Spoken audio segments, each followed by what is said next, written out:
नमस्कार।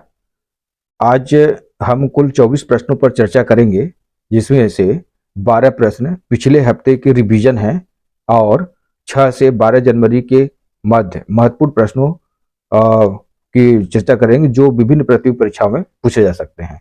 अब हम डेस्कटॉप पर चलते हैं। पहला प्रश्न है, किस राज्य का वन विभाग ने महाभारत वाटिका की स्थापना की है? तो इसका उत्तर होगा ऑप्शन नंबर ए, उत्तराखंड।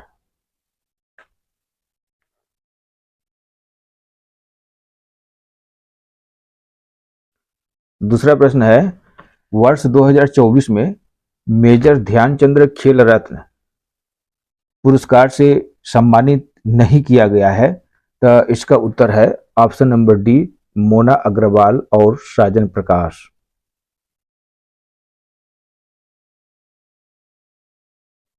हाल ही में कौन सा देश यूरोपीय संघ के शेंगेन मुक्त आवागमन क्षेत्र का पूर्व सदस्य बन गया? तो इसका उत्तर है ऑप्शन नंबर ए, रोमानिया, और ऑप्शन नंबर बी, बुल्गारिया, यानी ऑप्शन नंबर सी उपयुक्त दोनों।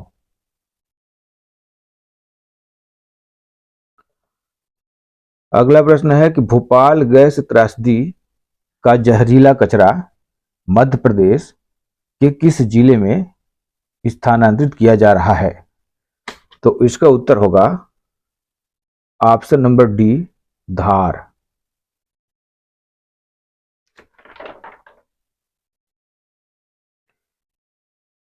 अगला प्रश्न है, संतोष ट्रॉफी 2024 का खिताब किसने जीता? तो इसका उत्तर होगा ऑप्शन नंबर ए, पश्चिम बंगाल।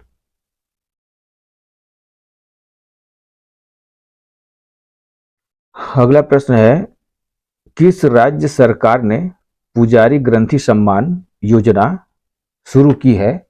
तो इसका उत्तर होगा ऑप्शन नंबर बी, दिल्ली।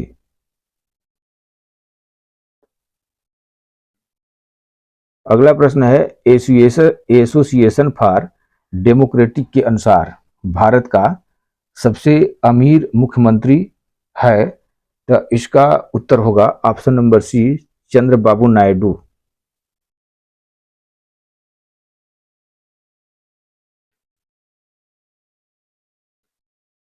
अगला प्रश्न है, स्पेसडेक्स मिशन PSLV 60 के द्वारा इसरो ने हाल ही में प्रक्षेपित किया है। यह मिशन सफल होने पर भारत कौन सा देश बन जाएगा? तो इसका उत्तर होगा चौथा। लेकिन इस मिशन को डिसमिस कर दिया गया है। अब यह मिशन सफल नहीं हुआ। अगला प्रश्न है, यूक्रेन ने यूरोपीय संघ के देशों को अपने देश से होते हुए रूसी गैस की आपूर्ति बंद कर दी है। इससे कौन सा देश प्रभावित होगा? तो इसका उत्तर है ऑप्शन नंबर ए, स्लोवाकिया भी है, ऑप्शन नंबर बी, हंगरी भी है, ऑप्शन नंबर सी, मोल्डोवा भी है, यानी उपयुक्त सभी।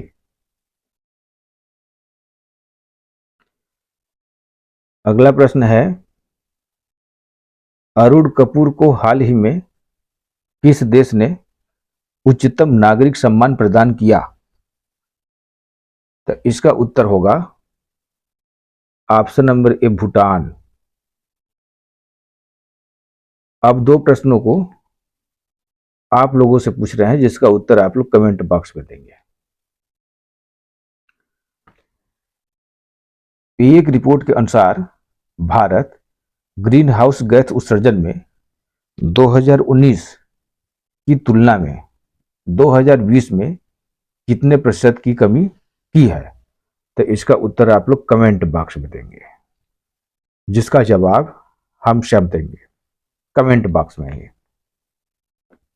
एक प्रश्न का और उत्तर आप लोग को देना है, किस सरकार ने रथ सप्तमी को राज्य उत्सव घोषित किया है? तो इसका भी उत्तर आप लोग कमेंट बॉक्स में देंगे। अब हम 1 से ले तक करके 12 तक प्रश्नों पर विस्तृत चर्चा करेंगे।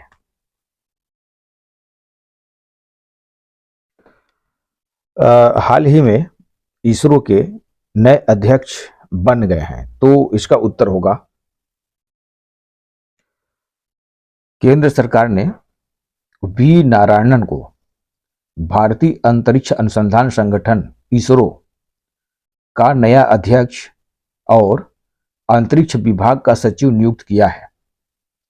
नारायणन 14 जनवरी को संगठन के वर्तमान प्रमुख यश सोमनाथ से पदभार ग्रहण करेंगे। नारायणन अभी तमिलनाडु के महेंद्रगिरी में स्थित इसरो के LPSC के निदेशक हैं और नारायणन को की विशेषज्ञता रॉकेट और अंतरिक्ष यान प्रोपल्शन में है। तो अगला प्रश्न है, हर घर लखपति योजना किस बैंक की योजना है? तो इसका उत्तर होगा option number B SBI। SBI की हर घर लखपति एक रेकरिंग डिपॉजिट RD स्कीम है। इस स्कीम को उन ग्राहकों के लिए डिजाइन किया गया है जो अपने किसी फाइनेंशियल गोल को पूरा करने के लिए 1 लाख रुपए या उसके मल्टीपल जैसे 2 लाख, 3 लाख, 4 लाख, 5 लाख रुपए आदि जुटाना चाहते हैं। हर घर लखपति स्कीम सभी उम्र के लोगों के लिए है, यानी किसी भी उम्र का व्यक्ति अकेले या ज्वाइंट में इस स्कीम के तहत अपना अकाउंट खोल सकता है। वो बच्चे जिनका उम्र 10 साल से ज़्यादा है और सही तरीके से अपने सिग्नेचर कर सकते हैं, वे अकेले अपना अकाउंट ओपन कर सकते हैं। जिन बच्चों की उम्र 10 साल से कम है वो हर घर लखपति स्कीम के तहत माता पिता या कानूनी अभिभावक के साथ ज्वाइंट में अपना अकाउंट खोल सकते हैं। अगला प्रश्न है, सात्विक साईराज रंक रेड्डी और चिराग शेट्टी किस खेल से संबंधित हैं? तो इसका उत्तर होगा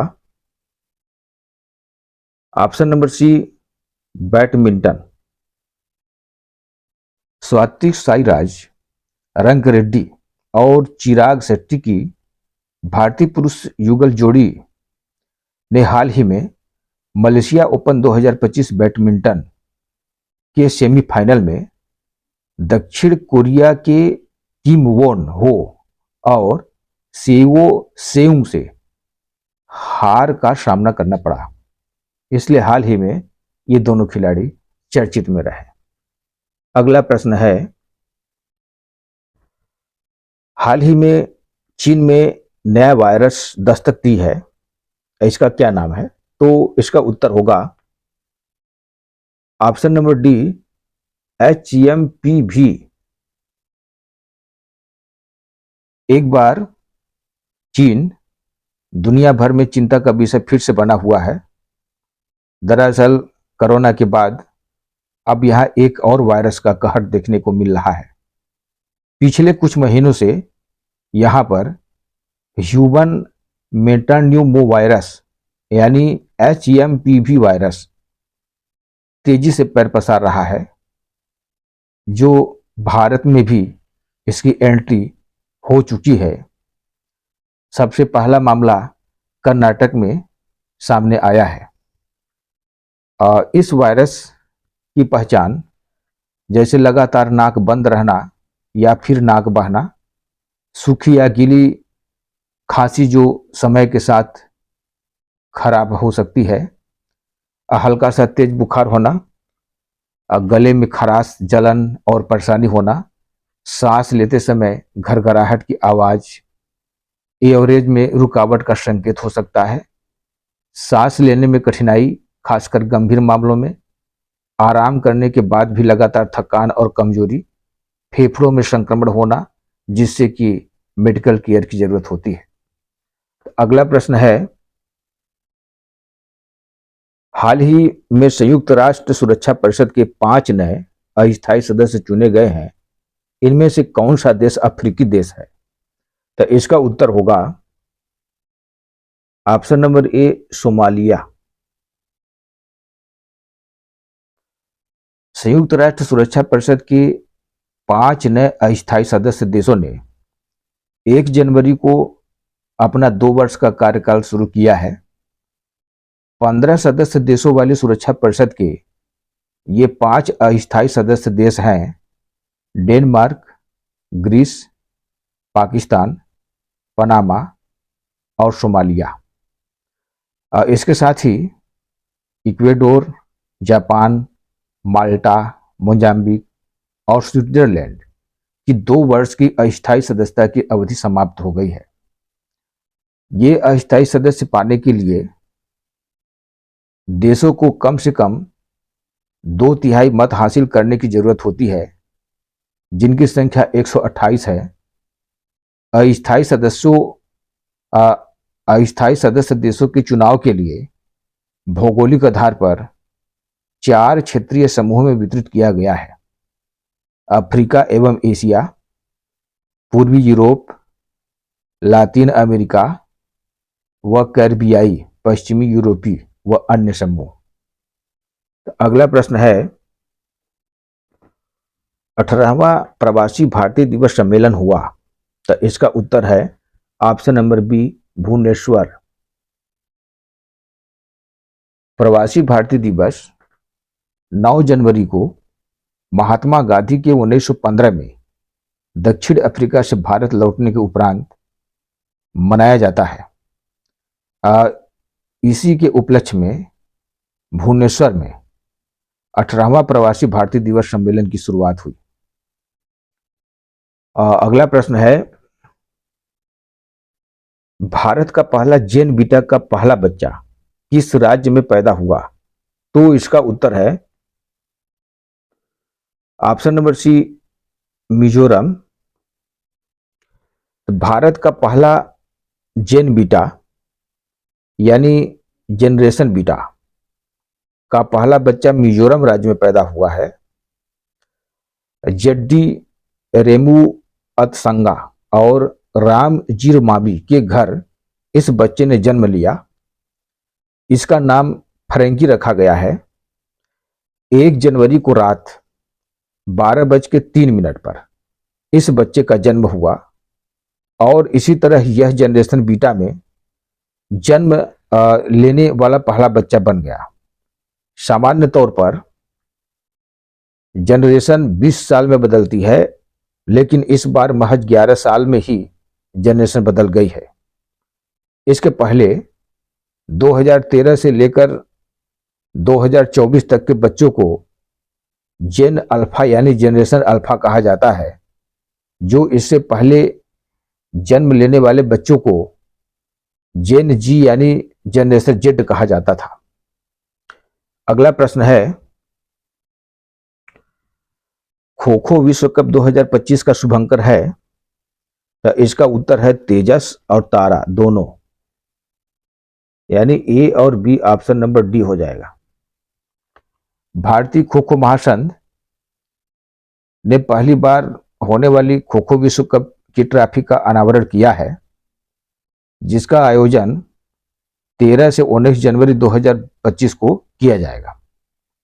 भारतीय खेल प्राधिकरण के तत्वाधान में इस टूर्नामेंट में नई दिल्ली के इंदिरा गांधी इंडोर स्टेडियम में 6 महाद्वीपों के 24 देशों की 21 पुरुष और 20 महिला टीमें भाग ले रही हैं। महासंघ ने तेजस और तारा नामक हिरणों की गतिशील जोड़ी को भी इस टूर्नामेंट के आधिकारिक शुभंकर के रूप में पेश किया है। यह टूर्नामेंट इस स्वदेशी खेल के इतिहास में एक ऐतिहासिक आयोजन साबित होगा। अगला प्रश्न है, कौन सा देश ब्रिक्स का 11वां सदस्य देश बन गया? तो इसका उत्तर होगा option number A, Indonesia. Indonesia BRICS का 11वां पूर्ण सदस्य बन गया है।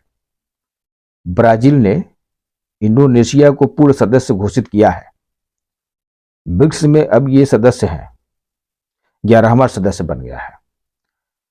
ब्राजील, रूस, भारत, चीन, दक्षिण अफ्रीका, सऊदी अरब, मिस्र, संयुक्त अरब अमीरात, इथोपिया, ईरान और इंडोनेशिया। ब्रिक्स की स्थापना सन 2009 में ब्राजील, रूस, भारत और चीन ने की थी। साल 2010 में दक्षिण अफ्रीका को इसमें शामिल किया गया। साल 2024 में सऊदी अरब, ईरान, इथोपिया, संयुक्त अरब अमीरात और मिस्र को ब्रिक्स में शामिल किया गया। ब्रिक्स का मकसद सदस्य देशों के बीच आर्थिक सहयोग को बढ़ाना और पश्चिमी शक्ति क्षेत्र के खिलाफ खड़े होना है। ब्रिक्स का मुख्यालय शंघाई चीन में है। अब अगला प्रश्न है, गोल्डन ग्लोब पुरस्कार 2025 में सर्वश्रेष्ठ अभिनेता हैं, तो इसका उत्तर होगा option number B, Andean brandy. Golden Globe award घरेलू और विदेशी दोनों की तरह फिल्म और टेलीविजन में उत्कृष्टता का सम्मान करते हैं। 2025 में द ब्रूक लिस्ट ने सर्वश्रेष्ठ मोशन पिक्चर ड्रामा जीता, जबकि एंड्रियन ब्रांडी ने फिल्म में अपनी भूमिका के लिए सर्वश्रेष्ठ अभिनेता का पुरस्कार जीता है। एमिलिया पेरेज को सर्वश्रेष्ठ मोशन पिक्चर, म्यूजिकल या कॉमेडी का पुरस्कार मिला तथा जो सल्दान को सर्वश्रेष्ठ सहायक अभिनेत्री का पुरस्कार मिला। डेमी मूर को द सबस्टेंस के लिए संगीत या हास्य में सर्वश्रेष्ठ अभिनेत्री का पुरस्कार दिया गया। टेलीविजन में शोगुन को सर्वश्रेष्ठ ड्रामा सीरीज का पुरस्कार दिया गया, जबकि अन्ना सवाई को ड्रामा सीरीज में सर्वश्रेष्ठ अभिनेत्री का पुरस्कार मिला। हैक्स को सर्वश्रेष्ठ कॉमेडी सीरीज का पुरस्कार मिला और जिन स्मार्ट ने कॉमेडी सीरीज में सर्वश्रेष्ठ अभिनेत्री का पुरस्कार जीता। इस तरह से गोल्डन ग्लोब पुरस्कार 2025 में सर्वश्रेष्ठ अभिनेता एंडियन ब्रांडी है। अगला प्रश्न है,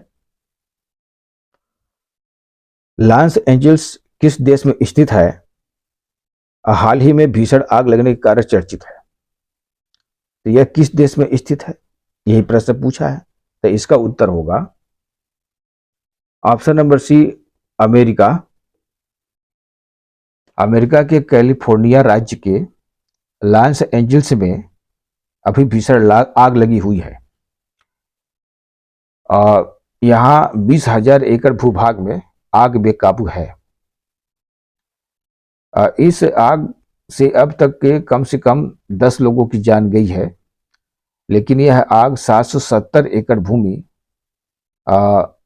में 394 एकड़ में और केनथ में 960 एकड़ में अभी भी आग लगी हुई है। यह अमेरिका में आग लगने के कारण यहाँ की फिल्मी हस्तियां ज़्यादा प्रभावित हुई हैं। और अगला प्रश्न है, भारतीय एथलेटिक्स महासंघ के अध्यक्ष हैं, तो इसका उत्तर होगा ऑप्शन नंबर ए, नहीं, option number D, Bahadur Singh सामू। इसके पहले आदिले सुमरेवाला 2012 से अध्यक्ष रूप में कार्यरत थे। अभी हाल ही में बहादुर सिंह सामू को भारतीय एथलेटिक्स महासंघ का अध्यक्ष चुना गया है। भारतीय एथलेटिक्स महासंघ भारत में एथलेटिक्स का प्रबंधन करने वाली सर्वोच्च संस्था है। इसकी स्थापना 1946 में स्थापित हुआ था। यह विश्व एथलेटिक्स, एशियाई एथलेटिक्स संघ और भारतीय एथलेटिक्स संघ से संबंध है। तो आज का प्रश्न यही तक। यदि यह श्रृंखला आपको पसंद आया है तो लाइक, कमेंट, शेयर और सब्सक्राइब अवश्य करें। धन्यवाद। जय हिंद, जय भारत।